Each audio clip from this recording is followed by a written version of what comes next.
C'est calme, c'est plat. Et pourtant, il y a là-dessous des canyons engloutis et des avalanches sous-marines, capables de former des méga-tsunamis. Vous êtes-vous déjà demandé ce qu'il se passerait si vous continuez à marcher par là, en direction de l'horizon, avec pour vous lester des semelles en plomb? Ok, rapidement vous allez perdre pied, mais après, imaginons que vous puissiez respirer, que vous continuez à marcher, toujours vers le large. Au-delà de 100 à 200 mètres de profondeur, vous arriveriez pratiquement partout à travers le monde, sur un immense plateau dit continental. Une vaste étendue au relief quasiment inexistant et à la pente presque nulle. Sur ces sortes d'immenses plaines monotones qui bordent la quasi-totalité des continents de notre planète, croiser un caillou, un semblant de relief est déjà en soi un petit événement. Tout ici n'est que sable et sédiments accumulés et transportés par les vents, les fleuves et les marées. Depuis des millions d'années, ces régions, les soubassements immergés des continents, sont façonnés par l'énergie de la houle, des tempêtes et des courants de marée qui, toutes les 12 heures, dans un lent et continu mouvement de va-et-vient, les sculptent. Mais si vous continuez à toujours plus progresser à travers ces vastes étendues plates en direction du large, alors vous finirez par tomber sur un étrange talus, le début d'une cassure en pente douce menant vers les plaines abyssales, situées plus de 3 km plus bas. L'étendue de ces plateaux sous-marins qui font face au rivage dépend de la région du monde où vous vous trouvez. Elles peuvent varier de quelques kilomètres à plusieurs centaines. Ainsi, si vous partiez de Cherbourg marcher au fond de l'eau en direction du nord-ouest, il vous faudrait traverser près de 700 km de cette plaine monotone avant de commencer à lentement descendre vers les abysses, au niveau du Gollum Channel System. Sauf qu'il existe par endroits, dans cette apparente monotonie, des raccourcis pour se rendre directement au fond des océans.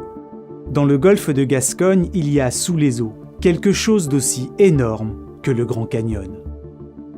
Dans cette direction, sous l'horizon, commence à seulement 300 mètres du rivage l'une des structures sous-marines les plus imposantes au monde, le gouffre de Cap-Breton.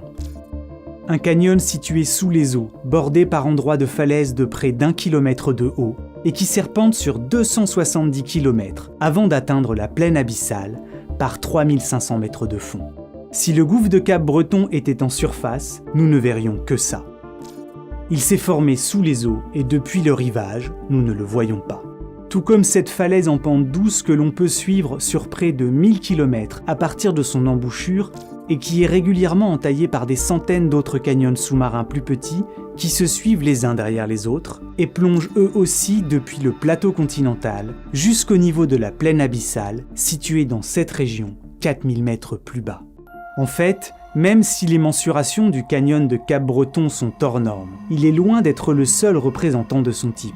Et toutes ces saignées que nous venons de survoler, fortes de leur relief abrupt et long de près de 100 km, ne sont elles-mêmes qu'une petite partie des quelques 8500 canyons sous-marins identifiés sur Terre, ou plutôt sous les mers. Et c'est parti pour un petit tour sous l'horizon des plus marquants d'entre eux, à commencer par l'un de ceux dont les reliefs vertigineux sont si vastes qu'ils peuvent littéralement être vus depuis l'espace. J'ai nommé le Grand Canyon des Bahamas. Ici, le canal bleu foncé que l'on distingue en haut et au centre de cette image nous révèle la présence de fonds sous-marins extrêmement profonds. Songez que les parois de ce canyon qui plonge à proximité des îles entre lesquelles il serpente sont hautes par endroits de 5 km. Sur la terre ferme, il n'existe aucune structure verticale équivalente. Et ces géants des océans, nous avons, au moyen de rovers autonomes, commencé à les explorer depuis quelques décennies. Et ce qu'on a pu y découvrir est hallucinant. Ici, il ne pleut pas, il ne neige pas, mais il n'est pas rare, lorsqu'on les explore, de se retrouver pris dans des avalanches sous-marines. Les premières fois où les rovers autonomes ont rencontré ces phénomènes, ils ont vu leur écran sans raison apparente se brouiller, et ont d'abord cru à une panne matérielle, avant de se rendre compte que leur caméra fonctionnait bien, mais était prise dans un immense nuage opaque de particules en suspension, provoqué par l'écoulement de courants de turbidité, le terme savant pour désigner les avalanches sous-marines. Ainsi, ici glissent fréquemment par ces couloirs des sédiments qui se sont souvent accumulés à proximité de l'entrée de ces canyons sous-marins, qui, tout comme ceux à l'air libre, servent de canaux pour l'écoulement et accueillent de puissants courants. Au large de l'embouchure du fleuve Congo, se trouve un immense canyon sous-marin du même nom, qui traverse et incise profondément tout le plateau continental et termine son périple à près de 300 km de l'estuaire. Ici, on a pu mesurer, à l'intérieur de ces gorges et aux périodes de crue du fleuve, les courants de turbidité les plus forts et les plus rapides au monde. Avec une vitesse moyenne d'écoulement proche de 2 fois celle atteinte en pointe par un champion de natation, ces avalanches sous-marines de boue et de sable peuvent charrier avec elles les particules provenant du fleuve comme du plateau continental sur des centaines de kilomètres après l'embouchure du canyon. En fait, même si les plus petites d'entre elles ne font que quelques mètres d'épaisseur, les plus grandes peuvent atteindre plusieurs centaines de mètres de hauteur. Et ces tempêtes de boue et de sédiments dévalant les pentes peuvent durer des heures, voire exceptionnellement, s'écouler pendant plusieurs jours en s'auto-alimentant sur leur trajet. Car ces déluges des profondeurs sont capables, en progressant souvent avec toute la puissance d'un rouleau compresseur, de s'amplifier sur leur parcours. En arrachant des particules au relief rencontrées sur leur chemin, elles peuvent, comme par effet boule de neige, finir par prendre des proportions proprement gigantesques. Les plus imposantes d'entre elles étant capables de mettre en mouvement des millions de mètres cubes de sédiments. De quoi donner naissance, avec le temps, à d'immenses dépôts, qui, avalanche après avalanche, se sont accumulés en profondeur parfois sur des kilomètres d'épaisseur. Ainsi, l'éventail sédimentaire craché par le Grand Canyon du Congo dans la plaine abyssale s'étale sur près de 300 000 km², soit une superficie aussi vaste qu'un pays comme l'Italie. En 2016, un tremblement de terre qui frappa le sud de la Nouvelle-Zélande provoqua dans le canyon profondément incisé de Kekura la formation d'avalanches qui ont ensuite parcouru plus de 600 km après l'embouchure, tout en déposant pas moins de 850 millions de tonnes de roches dans la plaine abyssale, en laissant derrière elle la désolation et la mort. Pourtant, la faune et la flore abyssale des grands fonds, qui dans cette région ont été balayées par le passage des coulées de boue et de pierre, a rapidement repris ses droits. Car paradoxalement, ces canyons qui peuvent exceptionnellement se transformer en zones mortes sont aussi des oasis de vie. De manière générale, on estime que ces écosystèmes sont 10 à 100 fois plus riches en êtres vivants que les grands fonds marins alentours. Car ces immenses structures géologiques favorisent le brassage et le mélange des eaux de surface et de profondeur. Elles concentrent minéraux et nutriments. Ici, plus qu'ailleurs, la vie s'épanouit. Et c'est bien parce que ces saignées rocheuses amènent l'océan profond à proximité des côtes que près de 35% des mammifères marins qui s'échouent sur le rivage en France métropolitaine le font sur la seule partie allant de la Garonne à l'Espagne. Même si le canyon de Cap-Breton tire son existence du jeu des mouvements des plaques tectoniques, de manière générale, ces incisions peuvent être vues comme des prolongements creusés par la force brute de puissants fleuves d'aujourd'hui comme d'hier.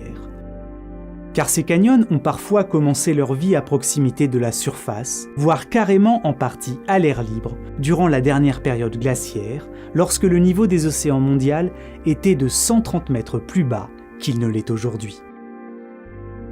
C'est notamment le cas du canyon d'Hudson, qui aujourd'hui est à l'embouchure de la rivière du même nom et progresse en pente douce sur le plateau continental, avant de véritablement se mettre à plonger en direction des grands fonds en creusant une profonde encoche d'environ 1 km de haut, puis de disparaître à 3500 mètres sous le niveau de la mer.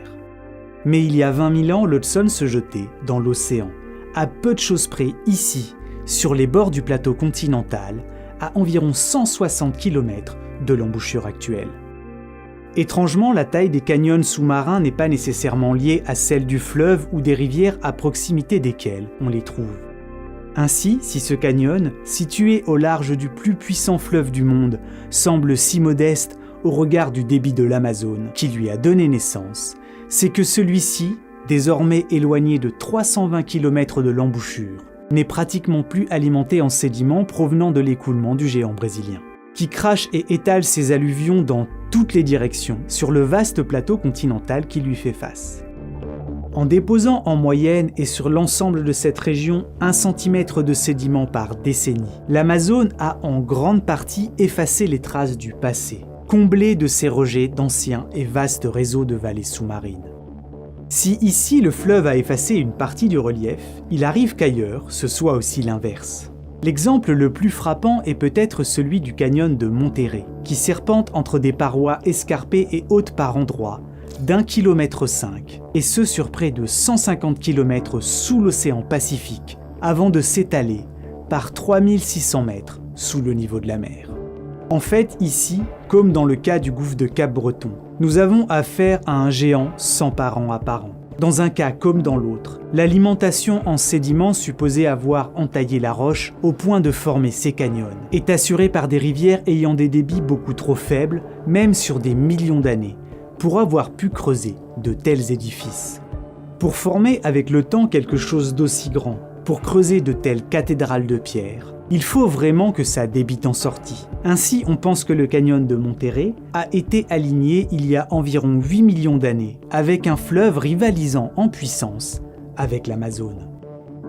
Quant à Cap-Breton, qui est aujourd'hui associé au petit fleuve l'Adour, dont le débit n'est absolument pas suffisant pour que ces sédiments puissent entailler les roches sur des centaines de kilomètres, il tire lui en grande partie son existence du jeu du mouvement des plaques tectoniques. Ainsi, nombre de ces merveilles géologiques, si nombreuses qu'on ne saurait toutes les énumérer, sont les héritières d'un passé mouvementé. Ici, dans le détroit de Bering, le Shemsung et ses acolytes concentrent et canalisent une grande partie du volume des eaux froides qui, provenant de l'Arctique, s'écoulent vers le sud. Sans échelle auxquelles les comparer, on peine souvent à juger la dimension de ces géantes saignées. Posons donc à côté un pays comme la Jamaïque. Et il est amusant de penser que certains de ces canyons sous les eaux sont directement responsables par les courants qu'ils induisent, de la formation de petites montagnes d'eau qui se déplacent à la surface, des vagues déferlantes, telles que celle de la Nord d'Osgore à proximité de Cap-Breton, ou encore de Praia do Norte au Portugal, qui tire elle son origine de la présence du canyon de Nazaré, une saignée sous-marine profonde de près de 4500 mètres et longue de 230 km, qui agit à proximité du rivage, tel un amplificateur d'ondulation, et contribue à former des murs d'eau de plus de 20 mètres de haut. Des vagues immenses mais qui dans le fond ne sont rien, comparées à celles formées par les glissements de terrain. Car lorsque les particules arrachées par la pluie et charriées par les rivières, les fleuves, les courants ou le vent, à force de s'accumuler en viennent à former des talus instables à proximité des pentes menant vers les abysses, il arrive que ces amoncellements en équilibre précaire lâchent violemment et se mettent à dévaler les pentes comme d'un bloc. Et ces glissements de terrain sous-marins peuvent alors avoir des conséquences terribles. En 1929, un tremblement de terre ayant eu lieu au large de l'île de Terre-Neuve provoqua un immense glissement de terrain sous-marin à proximité de la cassure menant vers les plaines abyssales. De monstrueuses nuées constituées de boue et de roches de toute taille dévalèrent alors les pentes, en emportant des centaines de millions de mètres cubes de roches dont on a même pu mesurer le déplacement. Car quelques minutes après le tremblement de terre, des câbles téléphoniques transatlantiques ont commencé à se rompre les uns après les autres, dans le sens de leur progression. Et à partir de l'écart entre chaque coupure de câble, on a pu estimer la vitesse de la coulée dans la pente à près de 100 km/h. Cet événement terrible déposa des débris sur 600 km le long de la pente continentale, au point de recouvrir une superficie grande comme un pays tel que la Tunisie, d'une couche de près d'1 mètre d'épaisseur, de roches et de sédiments. En déplaçant brusquement un tel volume de matière, ce glissement provoqua un tsunami, dont les vagues d'une quinzaine de mètres sont allées frapper le sud de Terre-Neuve, où elles ont dévasté la côte, tué des dizaines de personnes et fait plus de 10 000 sans-abri. Et ce, dans l'une des régions les moins peuplées de notre planète. Aussi impressionnant qu'il soit, cet événement est pourtant dérisoire au regard de tsunamis géants, provoqués par 3 des plus grands glissements de terrain sous-marins connus, et qui se sont tous produits à quelques décennies d'intervalle, il y a de cela 8200 ans. Ces glissements, dits de Toboggan-Storega, ont eu lieu au bord du plateau continental norvégien, là où on a retrouvé leurs cicatrices, à quelques 100 km de la côte actuelle.